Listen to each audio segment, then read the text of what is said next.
I think it's very significant that the Supreme Court has intervened in a suo motu manner, that is, that they've taken their own initiative, because the Supreme Court has historically in our country had a role as a guardian of the environment.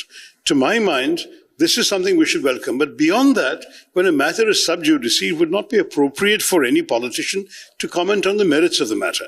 I think the Supreme Court, taking heed of the environmental concerns of the public, which have been widely expressed, is a very healthy development, and we welcome it. On the outcome, we have to wait for their consideration. These questions India's view of environment as an economic burden. No, listen, the environment and development tension is an old cliche. The honest truth is we need development and we also need the environment.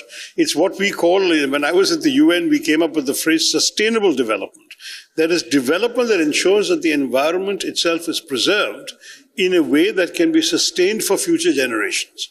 So yes, you need the factory, you need the jobs, etc., but you don't need the pollution coming out of the factory.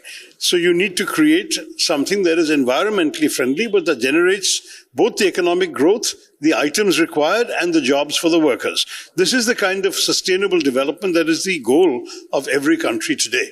And we must also head in that direction. When it comes to mining, there are obvious needs for mining in many parts of the country.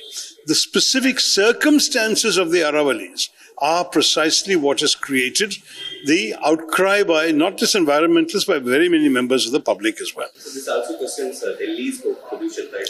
It can have, because the mining activities will add more dust into the air, more particles will come. Already we have a very severe problem there. The Aravallis are a natural barrier against the spreading of the Thar Desert eastwards. So given all of these considerations, there are some very, very specific reasons why people are not in favor of mining in the Aravallis. But let the Supreme Court look. I am not a Supreme Court judge. I can't presume to rule on the substance.